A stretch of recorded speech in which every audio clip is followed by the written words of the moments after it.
Welcome to the program. I'm your host, Herb Glenn. Often we have had opportunities where individuals who have grown out of our community never really come back to share with us any of those tools that they've been able to grab once they've been able to learn more ways in which they can make their lives better. The gentleman that we're going to introduce you today has been someone who not only was actively involved in the community in different ways of creating inspiration to our youth population, he also set an example as a person who provided opportunities for people who needed types of services that gave them a better comfort in their quality of life.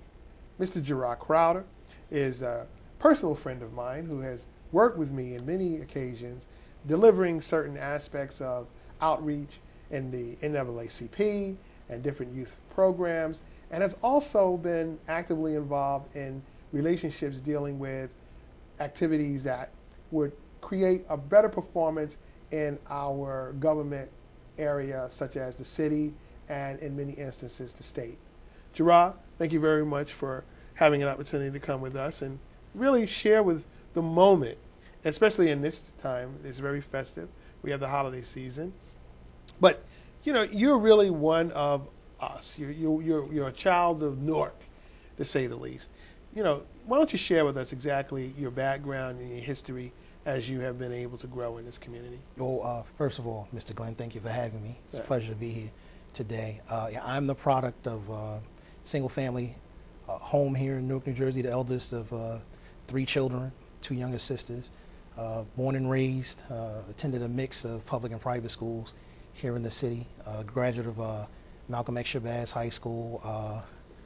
Some of the older alumni know it more affectionately as Southside, formerly, and you know, I've been involved in many different organizations. At my core is Quest. It's had a number share with of what Quest is. Right. Well, Quest is a community-based nonprofit. Express purpose is youth leadership development. So I had the fortunate honor to become involved with Quest at age 13. I attended my first project with them, fell in love with the organization, and decided that I would stick to it as closely as possible. And I was able to really evolve, going from a participant of the programs and services to being among its leadership. And the founders and leadership at Quest at the time had the foresight and the vision to connect me with other community service projects, other individuals, other resources in order to further aid my development. And as a result of that, I decided to attend college in Washington, D.C., graduate of Howard University. And even then, within Washington, D.C., given my service background, I actually decided to give back, and I was very heavily involved in community service projects and after-school programs and mentoring and things of that nature while I was in Washington, D.C. And then I decided to return home to kind of take care home, so to speak. So here I am today. And up until 2009, I was the development director for Quest. Mm-hmm. Now, you're a Howard alumni. You know, we have some pretty good leaders coming out of Howard. Yeah. Have you been able to touch base with any of them in this community here? Oh, absolutely. Absolutely. We have events quite often, quite active in my alumni club, and try to make sure that we maintain that connection to one another so that we could, you know, get together and determine exactly how we're going to continue to give back. So, and we have a pretty good image profile when it comes down to education, and when it comes down to governmental services. Ras Baraka, I believe that he is an alumni of that college as well. Absolutely. Yeah. Absolutely. Have you? Now, you had some involvement with Ras as a young adult growing up. Was that an inspirational opportunity for you? Oh, absolutely. I think any time that you can look toward a peer or someone who maybe several years older, but is on a path that you would like to be on. It certainly helps, serves as a contrast to a lot of the negative images and things that we hear about in our communities. I think it's very important for young people to surround themselves with like-minded individuals and people who are going in a direction in which they've envisioned themselves going. It's part of the environment. And certainly, when you look at, like I said, people who are active, who are knowledgeable and informed, and who are really motivated, that you tend to model those, or you tend to connect with those individuals as much as possible.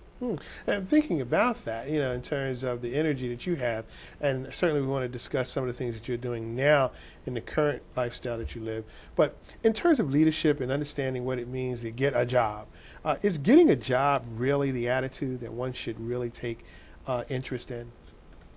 Well, on a basic level, getting a job is it's necessary, in order to sustain oneself. But the question is, and really it's a matter of exposure. I always say the first step to empowerment is awareness. So that was one of the things that I'm certainly glad that my Quest experience was able to expose me to many different things. It was my first exposure to a Howard University and to many other educational institutions, and there's various opportunities. I had the opportunity to travel all over the country as a result of that experience, and so therefore what I wanted for myself almost had no limits, no bounds as a result of the experience that I had, because I was aware of the possibilities. So given that, it wasn't a question of whether or not what job could I find in order to make money, but it was more or less what would I like to do in life with this finite period of time that I have. How would I like to make my contribution? How do I like to spend most of my time? And that pretty much helped me determine what career goals to pursue.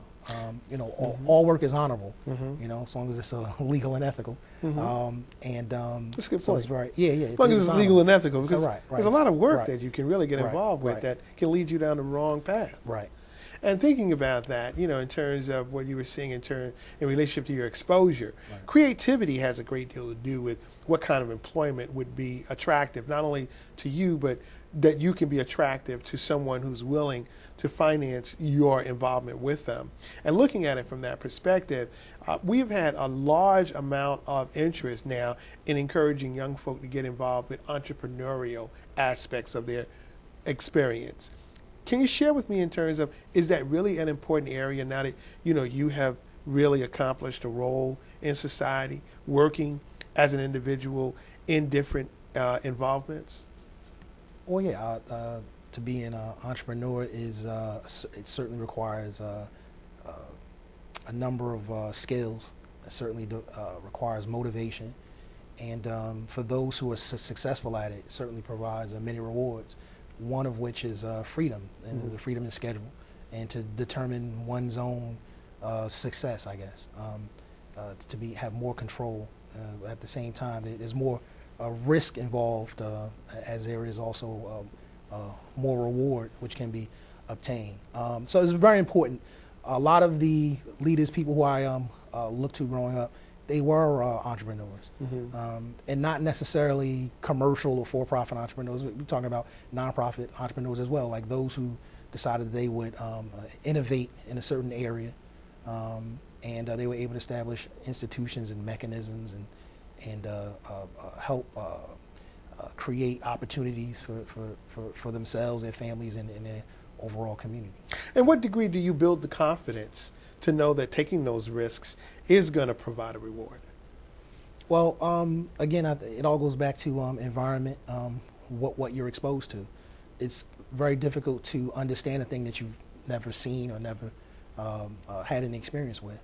Again, I had the opportunity to know great people as I was growing up. Oftentimes we read about them, but I actually had the opportunity to actually know them and to learn from them. So as far as I was concerned, it's kind of the natural order of things, if you will, for me to do something just a little different in terms of my leadership roles all throughout the years. And looking at it from the leadership roles, Jarrah was also one of the great leaders in relationship to our youth services, involved with the National Association for the Advancement of Colored People and a number of different nonprofit outreach entities. In relationship to those entities, the characteristics of them and how you culminated your lifestyle, you didn't really focus in one particular area so that you can be able to advance to a level of knowing where you can be settled in your relationship of being able to live a decent way in our communities. What are you really doing now? Well, my current role is as a financial professional. That's very important given my experience growing up. I think I mentioned that a little earlier. Born and raised here in the city of Newark, single parent background.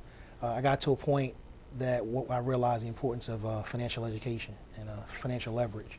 And I decided that also as a result of a few life-changing events several years ago, that it was important for there to be at least one person in my generation of my family who had that experience and that knowledge, so that I could be the leadership that was required in my family in my generation. And I have elders in the family, and they were leaders in their own right in terms of business, and really being stewards within our family.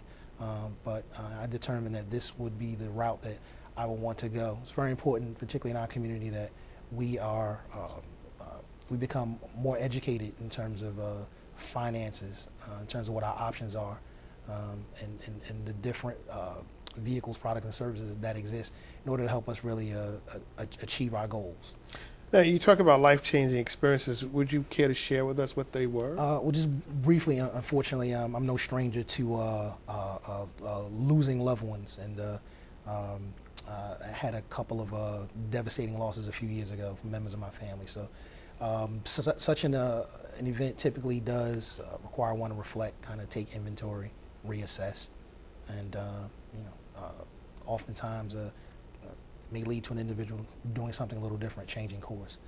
And so that's what I was referring to. A lot of times people don't understand clearly what nonprofit and profit is, and how the relationships are almost as similar, just basically in terms of how you're reporting your financing. Why the change from the nonprofit to the profit-making financial world? Well, I mean, really all the things that I just mentioned. The basis of being a financial professional is, first of all, to be knowledgeable, to really know how finances work. And that for me was key. It was very important. It was key in my role as a development director, as it would be key in any role that I would take on if I were to be successful in terms of business leadership. And so therefore, I decided that I would do all that I can to become educated in that field, so then I could certainly do the things that I want to do as an individual, in my family, and then also my community. And there were a lot of similarities between those two fields. So a lot of times when you say nonprofit and then you say financial services, they appear to be complete opposites. But there are many similarities. But the business end is extremely important. And again, it's usually due to a lack of knowledge that we are not often able to achieve our goals. Not all the times, but many factors. Being knowledgeable about something is usually the first step. Knowing what our options are, what options exist. I'm thinking about, in this day and time, in the way that things are so focused on finance and spending and welfare state and all these different areas that are very confusing, and even to the extent that can become relatively something that you think that isn't important to your lifestyle. Why would you feel that that is an area that would give you some type of leverage of being able to find success? It's just as I've been kind of reiterating the importance of family and the importance of being a leader and the importance of community work. So it's personal. And a lot of time. Well, it began personal. Absolutely, it has to be personal at your core, particularly because I'm an independent financial consultant. However, I partner with a company, AXA Advisors, and so sorry, say that again. AXA Advisors, okay. AXA, and so this is a Wall Street firm. It's not located on Wall Street, but it is a financial services firm. Okay, absolutely. I decided, I realized that it was very important to understand all aspects of this industry, so that I could really again begin to each individual has responsibility to pick him or herself up, gather whatever resources they can in order to do that, and then try to help those who they care about. And in this case, my extended family includes the greater community. The reason why I emphasize Wall Street firm Right. is because there's been demonization Right. that we are really benefiting Right. from those kinds of industries and what's really the value of them. How important is the financial education in regard to being able to make people feel comfortable about investments in especially underserved communities like ours? Right. Well, there are, when we take a look at the current climate in terms of everything from employment to the financial market as a whole, a lot of anxiety. A lot of our families face a lot of stress and anxieties in terms of how they're going to make ends meet, how they're going to provide for their goals. And most people have common goals, mutual goals. Those are in common, whether it's what am I going to do in retirement, how am I going to send my child to college, what happens if circumstances change and I'm no longer able to, I'm here to look after my family. So these are all the things on a day in, day out basis, and these are what I consider to be kitchen table,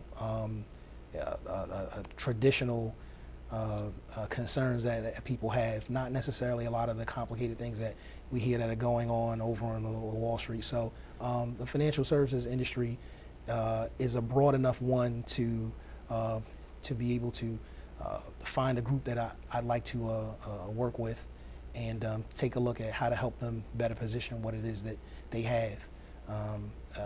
Again, the whole point of this type of positioning and why I chose to go on where I am now, so that I could help develop strategies for people, for individuals and business owners, so that they could again, begin to do away with the anxieties and really begin to enjoy more of the fruits of their labor, and to be able to focus on their families. Mm-hmm. Would you think, or would you share with us in terms of maybe your outlook in terms of if a person was transitioning into the financial institution, or even anything when it really comes down, characteristically as a leader, as a role model, I think that the example would make it very clear that it's important that you get involved with a relationship that's going to educate you, make you feel comfortable about what it is that you're providing for the community. Absolutely. How is it clear in terms of why you would be able to formulate a knowledge of knowing what is going to be best for your community or for yourself? Or if a person was interested in doing something in the financial world, what would be a technique that would be useful to make them understand exactly what it is that they were looking for and how they can get the performance from it? You mean from the perspective of client, or someone who's looking for someone career? Who's basically wanting to find the best possible product for themselves? What best method would you suggest can be helpful for them to know what they're looking for? Well, yeah, suitability is key in my industry. So I would suggest that obviously if you're a person who's not necessarily doesn't consider himself a sophisticated investor, then what you might want to do is seek professional guidance. The same way you would if you needed legal assistance or medical assistance. You would seek out someone who you trusted and who was knowledgeable, and proceed from there. In terms of one of the things that I do, and that I find that this is a major part of my practice, is the financial education piece. Mm-hmm. And that is that many of us need to be educated on knowing exactly what the options are and what exists in order to help us protect what we have and improve our positions. So the financial education piece is key.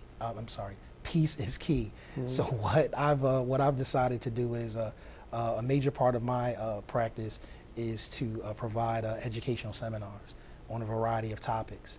And the community and those at large are able to learn about some basic concepts, but also again it does connect those individuals to a financial professional such as myself. Has the internet made an impact in relationship to how people are able to access that kind of information? I would imagine so. I don't think that's exclusive to any particular industry in terms of the financial industry. I think as a whole it has. I mean, just the same way I imagine the advent of the telephone pretty much made communicating a lot easier across the board, transcended industry. So absolutely, and the individual could certainly. I mean, this day and age it's we're in the information age. So that certainly is a major a resource, I think. Well, to our viewers, Jarrah is Mr. Crowder is going to be part of the We Care Partners Outreach Initiative, Responsible Citizenship. And what we was alluding to is the fact that he will be participating in the financial literacy project that we're going to be working with. And Jarrah, we're very happy that you can be the example that is important for us to build the outreach involvement with. And, looking for those kinds of relationships are very important in terms of building the reality of what you can think about as you grow. And, we got to look at the fact that there has to be some charity involved as well. Most people don't think about beyond their lifestyle, but financial involvement really does have that kind of an investment. And we're very proud that you're here to help make those investments through your knowledge and your concern in generating a better opportunity for people to have an advantage when they know what they want to do with their financial dependencies. We appreciate you for giving us this chance to really challenge you and to show that you are sincere about what you're looking to do in your outreach methods and what you've grown to learn in your relationship with the financial market.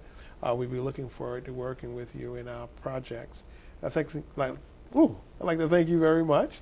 Certainly, thank you as well. Little tongue-tied, I'm just, it's so great seeing you. You've grown so well, and you've matured to a very exciting level. And we really appreciate what you're doing, and we want to do whatever we can to help support your efforts. Well, I thank you, and that certainly is a testament to all the institutions and all the various people throughout the community and my family, and helped me become the young man that I am today. And in turn, I'm seeking to do the same thing, help other youngsters who come behind me. Okay. If you want any information or anything in regard to the programs that we're airing here in Cablevision, please contact us at our website, www.wecarepartners.com, and have an opportunity that you can be able to share more of this information to others. We'd like to thank you very much for tuning in. Thanks, bro.